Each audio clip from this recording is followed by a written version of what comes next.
High students, मैं नूरप्रीत।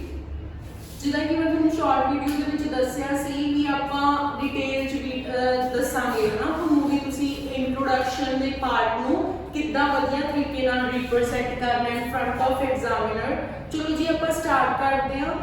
पहला आपां गल कर लैंदे हां कि इंट्रो पार्ट दे विच तुसी की कुछ इंक्लूड करना है। देखो जिहड़ी इंट्रोडक्शन है ना राइटिंग टास्क 2 दी, ये बहुत ही इंपॉर्टेंट पार्ट है। अगर तुसी इहदे विच मतलब फर्स्टली एग्जामिनर तुहाडी राइटिंग चैक करदा है ना, तां वो चीज़ वो पहला देखदा भी मतलब वो फर्स्ट जदों तुसी लाइन लिखदे हो उहदे विच ही पता लग जाता है कि हाँ ये चीज़ां है ना मतलब first impression is last impression है ना, भी पहला इंप्रैशन पैदा हो तो उसनूं जज कर लैंदा है कि बच्चा किन्नी वाली राइटिंग हैगी आ है ना उहदी।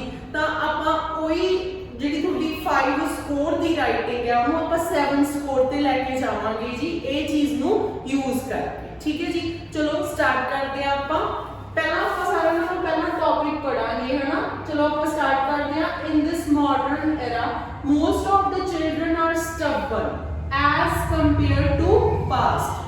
देखो पंजाबी बनाने आ की कहंदे कहंदे जिहड़े अज दा समा है ना ਉਹਦੇ ਵਿੱਚ बहुत सारे मोस्ट ऑफ द मतलब बहुत सारे बच्चे की ने स्टबर्न। स्टबर्न का मतलब होंदा है जी जिद्दी एज कंपेयर टू पास्ट, जिन्हों आपां पास्ट की तुलना च लैके जाइए है ना।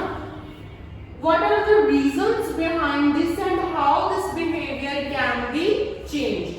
कहंदे इहदे की कारण ने, इहदे पिछे की कारण ने एंड अते हाउ दिस बिहेवियर ते ट्रेंड नूं किवें चेंज कीता जा सकदा है। कैन बी चेंज दा मतलब किवें चेंज कीता जा सकदा है। ठीक है जी, देखो अपनी कोल जिहड़ी तुहाडी इंट्रो दी स्टेटमेंट हुंदी आ ओह तुसीं 2 टाइप दे जिहड़े पार्ट है पहला ओहनूं समझना है, एनालाइज करना है।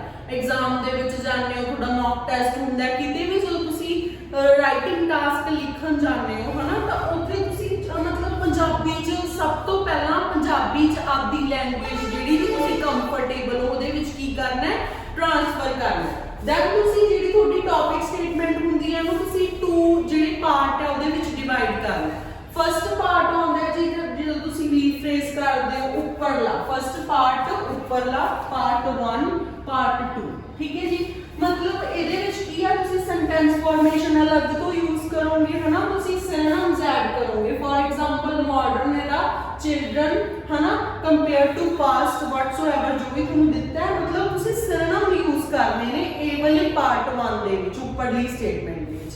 नीचे वाली ਹੁੰਦੀ ਹੈ ਜੀ ਥੀਸਿਸ ਲਾਈਨ ਜਿਹੜੀ ਕਿ ਮੰਗਦੀ ਹੈ ਤੁਹਾਡਾ ਓਪੀਨੀਅਨ ਹੈ ਨਾ ਵੀ ਤੁਸੀਂ ਕੀ ਸੋਚਦੇ ਹੋ।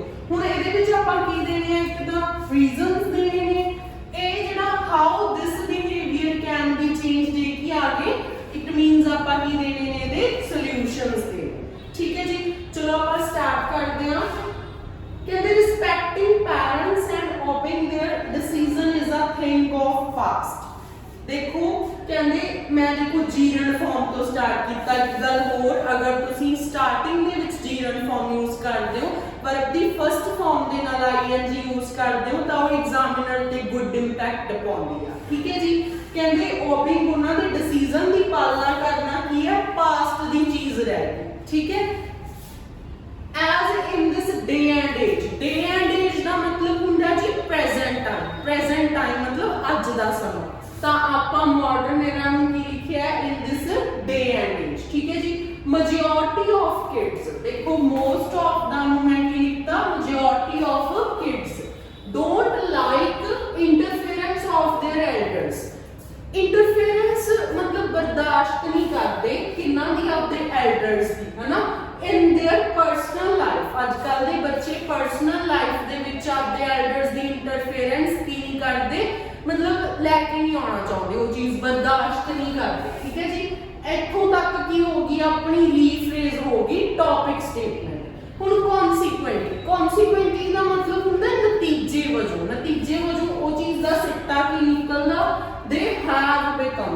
देखो जो हैज हैव दे नाल आपां कहने आ कि बन चुकिया है ना, तो they have become self made. Self made का मतलब होंदा जी स्टबन है ना, भी मतलब वो की है जिद्दी बन चुके हैं।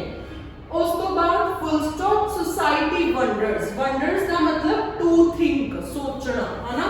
What factors have contributed in this shift, ਇਹ ਚੇਂਜ ਦੇ ਵਿੱਚ ਕਿਹੜੇ-ਕਿਹੜੇ ਫੈਕਟਰਸ ਨੇ ਉਹਨਾਂ ਨੇ ਯੋਗਦਾਨ ਦਿੱਤਾ।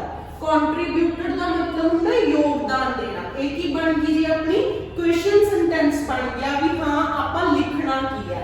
ਦਿਸ ਐਸੇ ਵਿਲ ਅਸਿਸਟ, ਅਸਿਸਟ ਦਾ ਮਤਲਬ ਹੁੰਦਾ ਜੀ ਹੈਲਪ ਕਰਨਾ, ਟੂ ਅੰਡਰਸਟੈਂਡ ਸਮਝਣ ਦੇ ਵਿੱਚ causes of this as well as try to explore some feasible alternatives to control this behaviour. देखो उन्होंने ਇੱਥੇ ਆਪਾਂ ਨੂੰ ਪੁੱਛਿਆ ਸੀ ਰੀਜ਼ਨਸ, ਆਪਾਂ ਉਹਨੂੰ ਚੇਂਜ ਕਰਕੇ ਕਾਜ਼ਸ ਲਿਖਤਾ ਜੀ ਆਫ ਦਿਸ। ਦਿਸ ਦਾ ਮਤਲਬ ਜਿਹੜੀ ਇਹ ਸਟੇਟਮੈਂਟ ਤੁਹਾਨੂੰ ਉੱਪਰ ਦਿੱਤੀ ਹੈ ਐਜ਼ ਵੈਲ ਐਜ਼ ਐਂਡ ਨੂੰ ਲਿਖਿਆ। ਉਸ ਤੋਂ ਬਾਅਦ ਆਪਾਂ ਨੂੰ ਇੱਥੇ ਦੋ ਕੁਐਸਚਨਸ ਦਿੱਤੇ ਸੀ ਹਨਾ, ਇੱਕ ਇਹ ਸੀ ਉਦਾਂ ਹੀ ਆਪਾਂ ਨੀਚੇ ਲਿਖਣਾ ਐਜ਼ ਵੈਲ ਐਜ਼, ਇੱਕ ਲਿੰਗਰ ਪਾਇਆ ਜੀ ਆਪਾਂ ਇਹਦੇ ਵਿੱਚ। Will try to explore some ਫੀਸੀਬਲ, ਫੀਸੀਬਲ ਹੁੰਦਾ ਸੰਭਵ alternatives to control this behavior, ਇਹ ਵਾਲੇ ਬਿਹੇਵੀਅਰ ਨੂੰ ਕੰਟਰੋਲ ਕਰਨ ਦੇ ਲਈ ਅਸੀਂ alternatives ਦੇਵਾਂਗੇ। ਠੀਕ ਹੈ ਜੀ, ਇਹ ਸੀਗੀ ਜੀ ਆਪਣੀ ਇੰਟਰੋਡਕਸ਼ਨ। ਮੈਂ ਤੁਹਾਨੂੰ ਦੁਬਾਰਾ ਤੋਂ ਫੇਰ ਕਲੀਅਰ ਕਰ ਦਿੰਨੀ ਆ। ਮੋਸਟ ਆਫ ਦਾ ਨੂੰ ਆਪਾਂ ਲਿਖਿਆ ਜਿਹੜੀ ਮਾਡਰਨ ਹਨਾ, ਜਿਵੇਂ ਇਨ ਦਿਸ ਡੇ ਐਂਡ ਏਜ ਆਪਾਂ ਇਦਾਂ ਲੈ ਕੇ ਚੱਲੇ ਆ। ਦੇਖੋ ਜ਼ਰੂਰੀ ਨਹੀਂ ਹੁੰਦਾ ਹਨਾ ਤੁਸੀਂ ਹਰ ਇੱਕ ਚੀਜ਼ ਦਾ ਸਿਨੋਨਿਮ ਮਤਲਬ ਯੂਜ਼ ਕਰਨਾ, ਤੁਸੀਂ ਉਹਦੀ ਸੈਂਟੈਂਸ ਫਾਰਮੇਸ਼ਨ ਚੇਂਜ ਕਰ ਸਕਦੇ ਹੋ। ਅਗਰ ਤੁਹਾਨੂੰ ਸਿਨੋਨਿਮ ਆਉਂਦਾ ਹੈ ਤਾਂ ਤੁਸੀਂ ਯੂਜ਼ ਕਰੋ, ਜੇ ਤੁਹਾਨੂੰ ਨਹੀਂ ਆਉਂਦਾ ਤਾਂ ਉਹਨੂੰ ਅਵੋਇਡ ਕਰ ਸਕਦੇ ਹੋ। ਓਕੇ ਜੀ, ਥੈਂਕ ਯੂ। ਵੀਡੀਓ ਵਧੀਆ ਲੱਗੀ ਤਾਂ ਲਾਈਕ, ਸ਼ੇਅਰ ਤੇ ਕਮੈਂਟ ਜ਼ਰੂਰ ਕਰਿਓ।